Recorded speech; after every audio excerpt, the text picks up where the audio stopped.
द्विभुजं पद्महस्तकं सिन्दूराम्बरमाल्यं च रक्तगन्धानुलेपनं माणिक्यरत्नखचित सर्वाभरणभूषितं सप्ताश्वरथवाहन्तु मेरुं चैव प्रदक्षिणं देवासुरवरैर्वन्द्यं गृणिभिः परिसेवितं ध्यायेत् पठेत् सुवर्णाभं सूर्यस्य कवचं मुदा गृणिः पातु शिरोदेशे सूर्यः पातु ललाटकम् आदित्यो लोचने पातु श्रुति पातु दिवाकरः घ्राणां पातु सदा भानुः मुखं पातु सदा रविः जिह्वां पातु जगन्नेत्र कण्ठं पातु विभावसुः स्कन्धौ ग्रहपतिः पातु भुजौ पातु प्रभाकरः करावब्जकरः पातु हृदयं पातु नभोमणिः द्वादशात्मा कटिं पातु सविता पातु शक्तिनी ऊरु पातु सुरश्रेष्ठो जानुनी पातु भास्करः जङ्घे मे पातु मार्ताण्डो गुल्फौ पातु त्विषाम्पतिः पादौ दिनमणिः पातु पातु मित्रोऽखिलं वपुः आदित्यकवचं पुण्यमा भेद्यं वज्रसन्निभं सर्वरोगभयादिभ्यो मुच्यते नात्र संशयः संवत्सरमुपासित्वा साम्राज्यपदवीं लभेत् अशेषरोगशान्त्यर्थं ध्यायेदादित्यमण्डलम् अनेकरत्नसंयुक्तं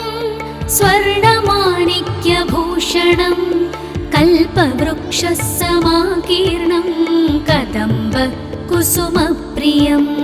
सिन्धूरवर्णाय सुमण्डलाय सुवर्णरत्नाभरणाय तुभ्यं पद्मादिनेत्रे च सुपङ्कजाय ब्रह्मेन्द्रनारायण शङ्कराय संरक्तचूर्णं ससुवर्णतोयं सकुङ्कुमाभं सकुशं सपुष्पं प्रदत्तमादाय च हेमपात्रे प्रशस्तनादं भगवन् प्रसीद इति श्री आदित्यकवचं सम्पूर्णम्।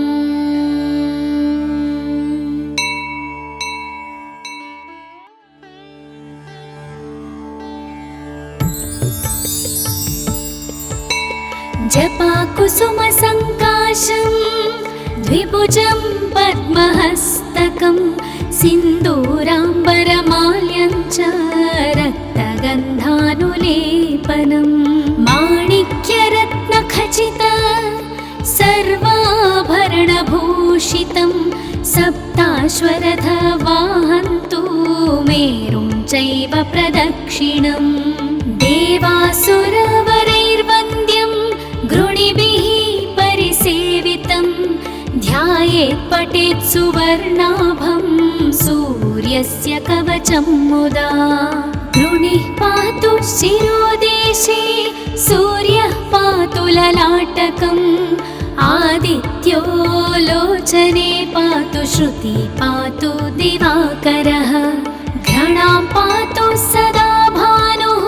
मुखं पातु सदा रविः जिह्वां पातु जगन्नेत्र कण्ठं पातु विभावसुः स्कन्धौ ग्रहपतिः पातु भुजौ पातु प्रभाकरः करावब्जकरः पातु हृदयं पातु नभोमणिः द्वादशात्मा कटिं पातु सविता पातु शक्तिनी ऊरु पातु सुरश्रेष्ठो जानुनी पातु भास्करः जङ्घे मे पातु मार्ताण्डो गुल्फौ पातु त्विषाम्पतिः पादौ दिनमणिः पातु पातु मित्रोऽखिलं वपुः आदित्यकवचं पुण्यमा वज्रसन्निभं सर्वरोगभयादिभ्यो मुच्यते नात्र संशयः। संवत्सरमुपासित्वा साम्राज्यपदवीं लभेत् अशेषरोगाशान्त्यर्थं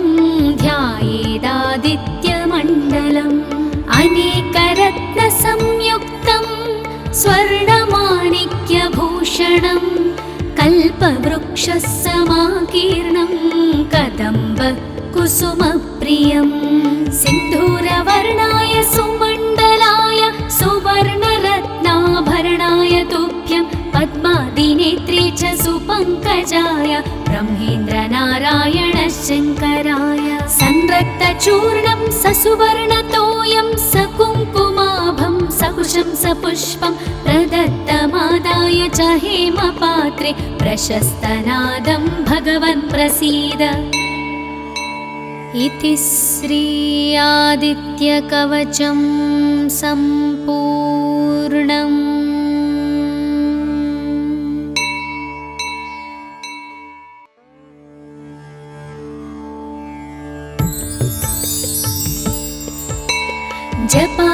जपाकुसुमसङ्काशं द्विभुजं पद्महस्तकं सिन्दूराम्बरमाल्यं च रक्तगन्धानुलेपनं माणिक्यरत्नखचित सर्वाभरणभूषितं सप्ताश्वरथवाहन्तु मेरुं चैव प्रदक्षिणम्। देवासुरवरैर्वन्द्यं गृणिभिः परिसेवितं ध्यायेत् पठेत् सुवर्णाभं सूर्यस्य कवचं मुदा। गृणिः पातु शिरोदेशे सूर्यः पातु ललाटकम् आदित्यो लोचने पातु श्रुति पातु दिवाकरः। घ्राणां पातु सदा भानुः मुखं पातु सदा रविः जिह्वां पातु जगन्नेत्र कण्ठं पातु विभावसुः। स्कन्धौ ग्रहपतिः पातु भुजौ पातु प्रभाकरः करावब्जकरः पातु हृदयं पातु नभोमणिः। द्वादशात्मा कटिं पातु सविता पातु शक्तिनी ऊरू पातु सुरश्रेष्ठो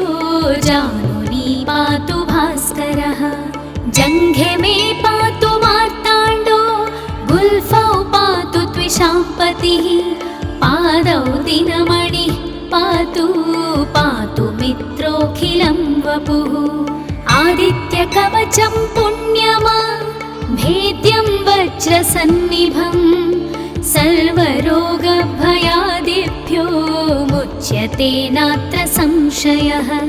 संवत्सरमुपासित्वा साम्राज्यपदवीं लभेत्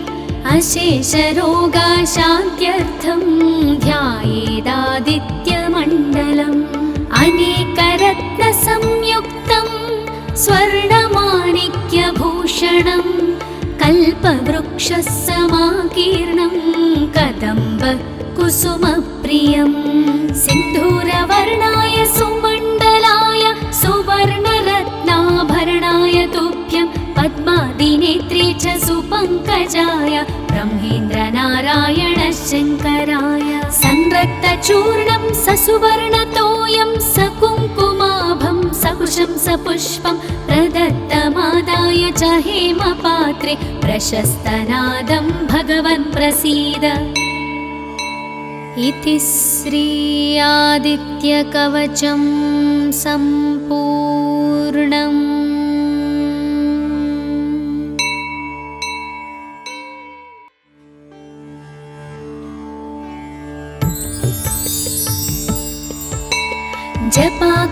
जपाकुसुमसङ्काशं द्विभुजं पद्महस्तकं सिन्दूराम्बरमाल्यं च रक्तगन्धानुलेपनं माणिक्यरत्नखचित सर्वाभरणभूषितं सप्ताश्वरथवाहन्तु मेरुं चैव प्रदक्षिणम् देवासुरवरैर्वन्द्यं गृणिभिः परिसेवितं ध्यायेत् पठेत् सुवर्णाभं सूर्यस्य कवचं मुदा गृणिः पातु शिरोदेशे सूर्यः पातु ललाटकम् आदित्यो लोचने पातु श्रुति पातु दिवाकरः घ्राणां पातु सदा भानुः मुखं पातु सदा रविः जिह्वां पातु जगन्नेत्र कण्ठं पातु विभावसुः स्कन्धौ ग्रहपतिः पातु भुजौ पातु प्रभाकरः करावब्जकरः पातु हृदयं पातु नभोमणिः द्वादशात्मा कटिं पातु सविता पातु सक्तिनी ऊरु पातु सुरश्रेष्ठो जानुनी पातु भास्करः जङ्घे मे पातु मार्ताण्डो गुल्फौ पातु त्विषाम्पतिः पादौ दिनमणिः पातु पातु मित्रोऽखिलं वपुः आदित्यकवचं पुण्यमा भेद्यं वज्रसन्निभम् सर्वरोगभयादिभ्यो मुच्यते नात्र संशयः संवत्सरमुपासित्वा साम्राज्यपदवीं लभेत् अशेषरोगाशान्त्यर्थं ध्यायेदादित्यमण्डलम् अनेकरत्नसंयुक्तं स्वर्णमाणिक्यभूषणं कल्पवृक्षसमाकीर्णं कदम्बकुसुमप्रियं सिन्धूरवर्णाय सुमण्डलाय सुवर्णरत्नाभरणाय तुभ्यं पद्मादिनेत्रे च सुपङ्कजाय ब्रह्मेन्द्रनारायण शङ्कराय संरक्तचूर्णं ससुवर्णतोयं सकुङ्कुमाभं सकुशं सपुष्पं प्रदत्तमादाय च हेमपात्रे प्रशस्तनादं भगवन् प्रसीद इति श्री आदित्यकवचं सम्पूर्णम्।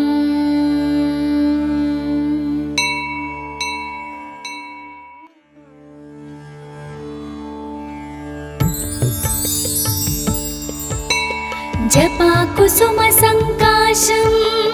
द्विभुजं पद्महस्तकं सिन्दूराम्बरमाल्यं च रक्तगन्धानुलेपनं माणिक्यरत्नखचित सर्वाभरणभूषितं सप्ताश्वरथवाहन्तु मेरुं चैव प्रदक्षिणम् देवासुरवरैर्वन्द्यं गृणिभिः परिसेवितं ध्यायेत् पठेत् सुवर्णाभं सूर्यस्य कवचं मुदा गृणिः पातु शिरोदेशे सूर्यः पातु ललाटकम् आदित्यो लोचने पातु श्रुति पातु दिवाकरः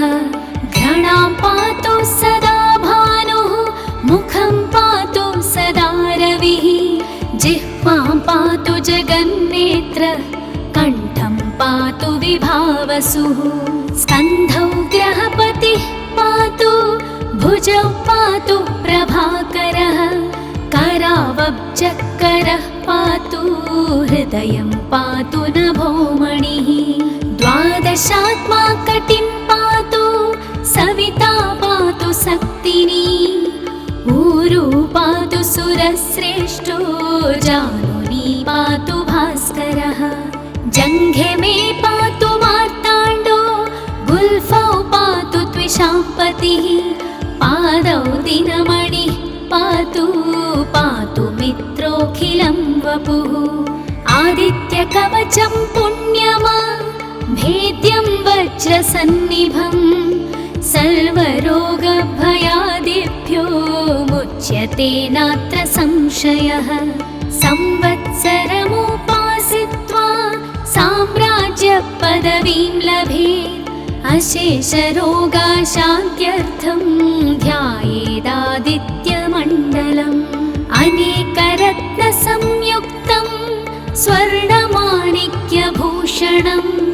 कल्पवृक्षः समाकीर्णं कदम्ब कुसुमप्रियं सिन्धूरवर्णाय सुमण्डलाय सुवर्णरत्नाभरणाय तुभ्यं पद्मादिनेत्रे च सुपङ्कजाय ब्रह्मेन्द्रनारायण शङ्कराय संरक्तचूर्णं ससुवर्णतोयं सकुङ्कुमाभं सकुशं सपुष्पं प्रदत्तमादाय च हेमपात्रे प्रशस्तनादं भगवन् प्रसीद।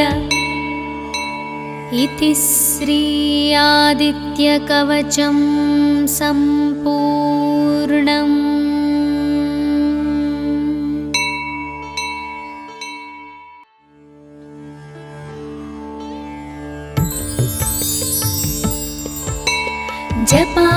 जपाकुसुमसङ्काशं द्विभुजं पद्महस्तकं सिन्दूराम्बरमाल्यं च रक्तगन्धानुलेपनं माणिक्यरत्नखचित सर्वाभरणभूषितं सप्ताश्वरथवाहन्तु मेरुं चैव प्रदक्षिणम् देवासुरवरैर्वन्द्यं गृणिभिः परिसेवितं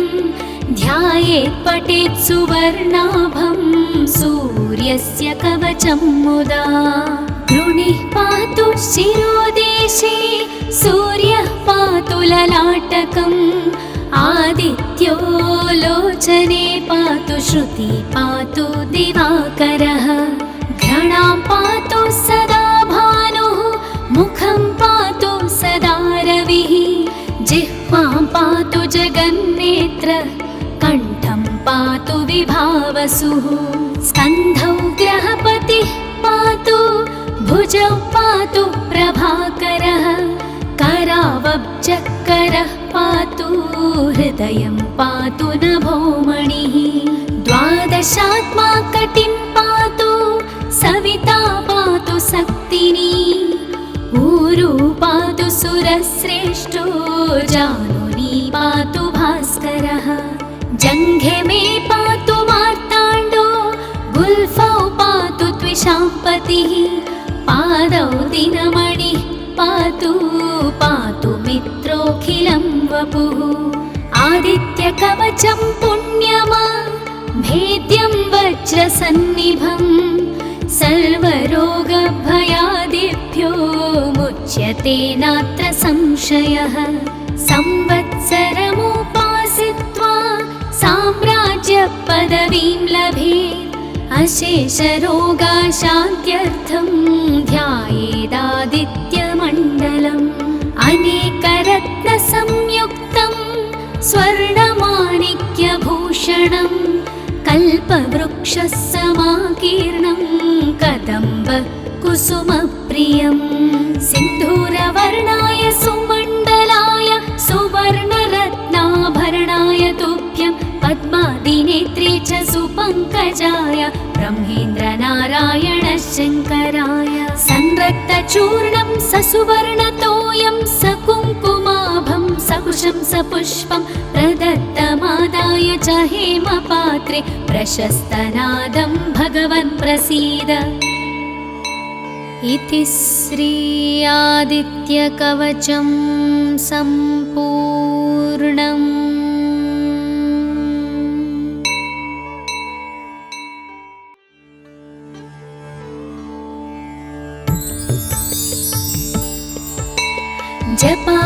जपाकुसुमसङ्काशं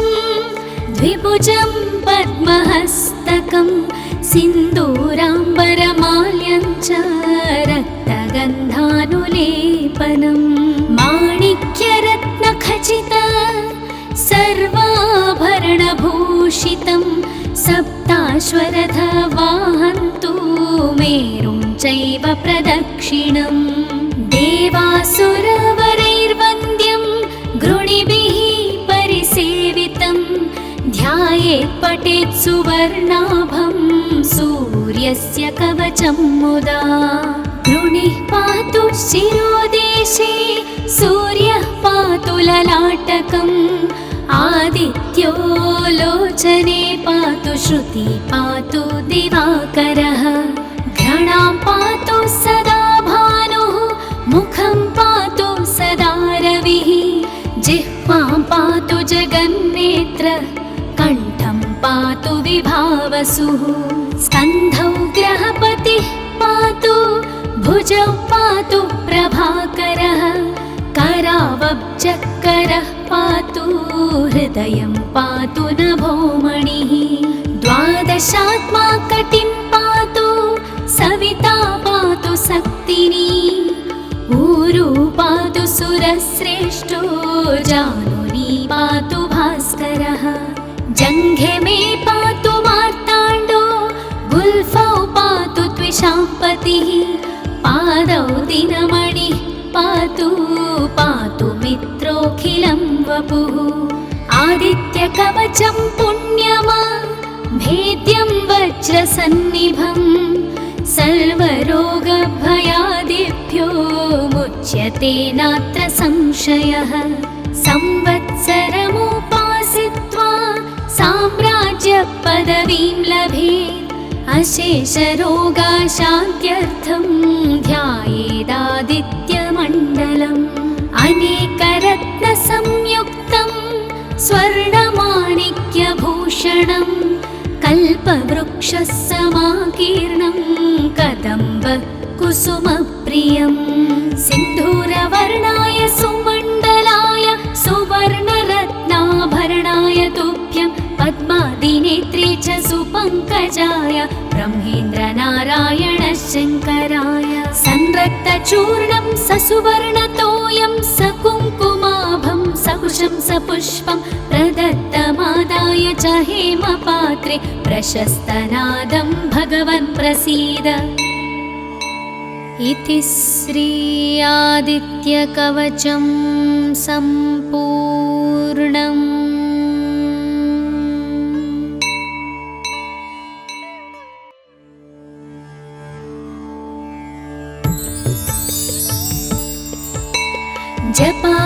जपाकुसुमसङ्काशं द्विभुजं पद्महस्तकं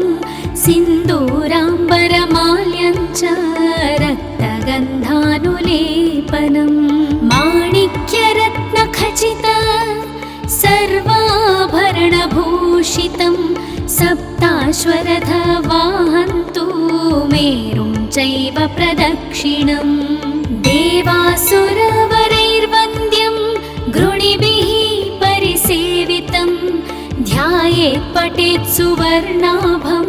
सूर्यस्य कवचं मुदा गृणिः पातु शिरोदेशे सूर्यः पातु ललाटकम् आदित्यो लोचने पातु श्रुति पातु दिवाकरः घ्राणां पातु सदा भानुः मुखं पातु सदा रविः जिह्वां पातु जगन्नेत्र कण्ठं पातु विभावसुः स्कन्धौ ग्रहपतिः पातु भुजौ पातु प्रभाकरः करावब्जकरः पातु हृदयं पातु नभोमणिः द्वादशात्मा कटिं पातु सविता पातु शक्तिनी ऊरू पातु सुरश्रेष्ठो जानुनी पातु भास्करः जङ्घे मे पातु मार्ताण्डो गुल्फौ पातु त्विषाम्पतिः पादौ दिनमणिः पातु पातु मित्रोऽखिलं वपुः आदित्यकवचं पुण्यमा भेद्यं वज्रसन्निभं सर्वरोगभयादिभ्यो मुच्यते नात्र संशयः संवत्सरमुपासित्वा साम्राज्यपदवीं लभेत् अशेषरोगाशान्त्यर्थं ध्यायेदादित्यमण्डलम् अनेकरत्नसंयुक्तं स्वर्णमाणिक्यभूषणं कल्पवृक्षसमाकीर्णं कदम्ब कुसुमप्रियं सिन्धूरवर्णाय सुमण्डलाय सुवर्णरत्नाभरणाय तुभ्यं पद्मादिनेत्रे च सुपङ्कजाय ब्रह्मेन्द्रनारायण शङ्कराय संरक्त चूर्णं ससुवर्णतोयं सकुङ्कुमाभं सकुशं सपुष्पं प्रदत्तमादाय च हेमपात्रे प्रशस्तनादं भगवन् प्रसीद। इति श्री आदित्यकवचं सम्पूर्णम्।